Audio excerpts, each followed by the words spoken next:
इंतजार में है, सेठ निश्चिंत हो गया है, बहू ने जिम्मेदारी ओढ़ ली। निर्धारित समय जो राजा के द्वारा तय किया हुआ था, पूरे परिवार के साथ सेठ पहुंचता है।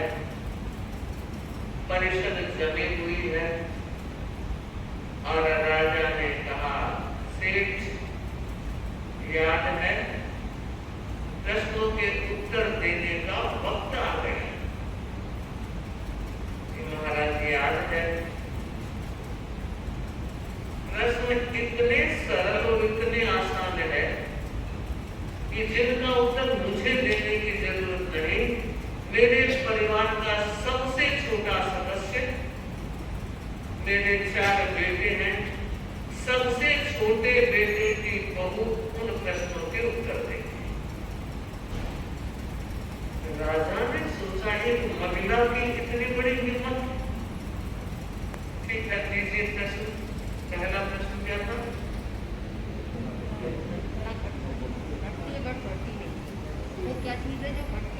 पहला प्रश्न था, ऐसी कौन सी चीज है जो घटती ही घटती? उस बहू रानी ने जवाब दिया, महाराज, वो है इंसान की जिंदगी। ठीक है ना? ताकत है किसी के पास बढ़ाने की। महावीर को जब इंद्र भगवान ने कहा था कि धूमकेतु ग्रह लग रहा है, भगवान ने थोड़ा सा आयुष्य बढ़ा दीजिए, कि रत्ती भर भी शक्ति नहीं है किसी भी जीव में कि उम्र को बढ़ा सके। तब ये घटने वाले, जिस दिन जन्म लिया और पहली सांस शुरू की, उसी दिन कोटा खाली होना शुरू हो गए। घटती ही चली जा रही है। इस घटती हुई जिंदगी को कोई भी रोकने की ताकत नहीं रखता। रोग का उपचार तो दुनिया में उपलब्ध है, मगर अब तक तो साइंस ने मौत का कोई उपचार खोजा नहीं।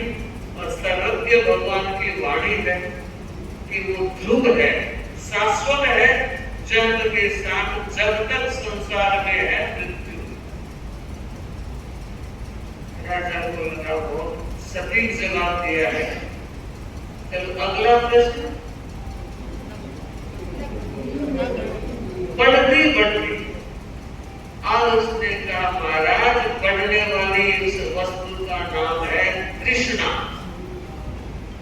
वो बढ़ती ही रहती है, चाहे बच्चे को देख लो, चाहे जवान को देख लो।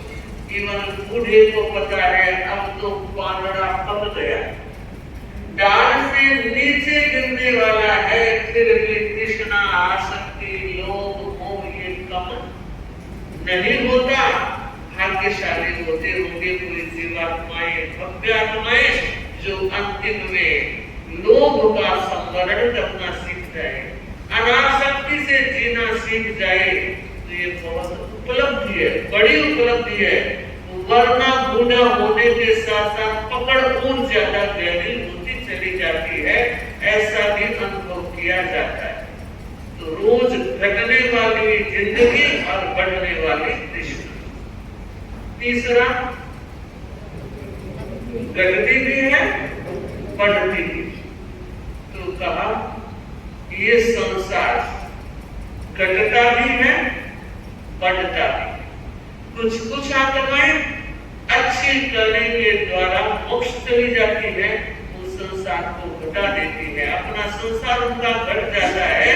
और कोई अपने ही कर्म के द्वारा संगम ने संसार बढ़ाया था, एक रात में कितना बढ़ा लिया। तो ये संसार ऐसी चीज है, घटता भी है, बढ़ता भी। चौथा प्रश्न,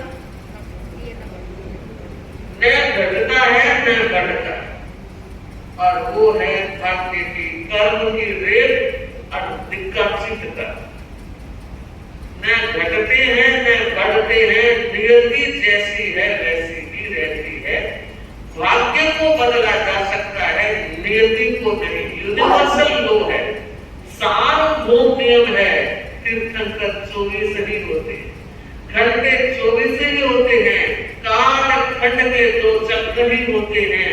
कुछ नियति जो है वो किसी की ताकत नहीं कि घटा ले या बढ़ा। सापेक्ष उत्तर कहे जा सकते हैं। जब चारों उत्तर ठीक हो गए और जिन्होंने ईर्ष्या भाव के कारण चुगली की थी उनकी हालत खस्ता हो रही थी। अरे अब क्या होगा? अब उस बहू रानी ने कहा, महाराज 4 प्रश्न आपने किए और मैंने जवाब दिए, ओके। राजा के बोलने से पहले परिषद बोल उठी कि बिल्कुल सही, और निर्णय हो गया सही है। अब देखिए वो बहू रानी कह रही है कि महाराज एक प्रश्न मैं पूछना चाह रही हूं, आप उत्तर। परिषद उत्तर दे, आप उत्तर दे, कोई भी दे, खुला है, मेरा प्रश्न सामने है सबके, मुझे उत्तर चाहिए। प्रश्न क्या है? एक दूध का भरा हुआ कटोरा, और उस दूध के भरे कटोरे के ऊपर एक दूध की डाल, दूधवा तो जानते हो, वो एक उस पे डाल दी गई और कहा, महाराज ये मेरा प्रश्न है, भरा हुआ कटोरा दूध का और ऊपर एक दूधवा का, दूधवा। अब सबको पूछा गया, समझ में नहीं आ रहा है, और आज राजा का महामत्य उपस्थित नहीं, विशेष काम से बाहर गया हुआ था। राजा को लगा कितना अच्छा होगा, मैंने महामत्य को भेजा, 15 दिन की यात्रा पर भेजा, बीच में घटना प्रसंग आ गया। अगर मैं ये कह देता सप्ताह नहीं 15 दिन के बाद जवाब देना, तो इस प्रश्न का जवाब और कोई दे सकता या नहीं मुझे पता है, मेरा महामत्य जरूर दे दे। कोई भी उत्तर दे नहीं सका, न राजा और न प्रजा। आखिर महाराजा ने कहा, बहन प्रश्न करने का अधिकार तुम्हें है, प्रश्न किया, अब उत्तर भी तुम्हें। तब उसने कहा, महाराज दूध का भरा हुआ कटोरा आप है, दूध का भरा हुआ कटोरा आप है। कैसे? कि आप दूध पीने वाले बच्चे, और ये जो दूधवा रखी हुई है ये आपके कान भरने वाले पशु। कोई विवेक नहीं। आपने 4 प्रश्न पूछे तो क्या ज्ञान वृद्धि के लिए पूछे? नहीं, आपने तो सेठ को निष्कासित करने के लिए और संपत्ति जब्त करने के लिए पूछा, और सलाह दी पशुता से भरे हुए उन व्यक्तियों ने जिनमें सोच में, जिनकी भावना में, जिनके विचार में मानवता है ही नहीं। राजा को लगा कि सच वो नई बहू कह रही है कि आप भी समझ में नहीं आ सका, आपके भी दूध में बच्चे हो गया। कहने वाला कुछ भी कह सकता है, सुनने वाले को तो अपना दिमाग रखना चाहिए, अपनी समझ की खिड़की को खुला रखना चाहिए। आपने तो सब बंद कर दिया। मुझे बताएं, ज्ञान के लिए, ज्ञान वृद्धि के लिए प्रश्न पूछेंगे, ये प्रश्न तो संपत्ति जब्त और परिवार निष्कासित करने के लिए पूछे। और राजा को पता तो लग ही गया। और अब देखिए यू टर्न होता है।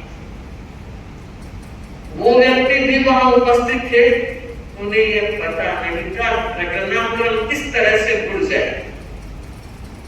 और राजा को लगा कि बहन ने बिल्कुल ठीक बात कही है, दंड तो अपराधियों को मिलना चाहिए।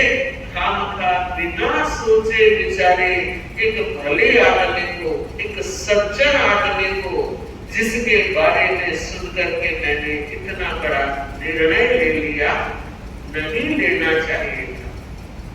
अब वो 4-5 जो पड़ोसी सेठ थे उनको खड़ा किया गया और गाज गिरी अब उन पर। 5 की संपत्ति जब्त कर ली जाए और 5 को देश निकाला देंगे।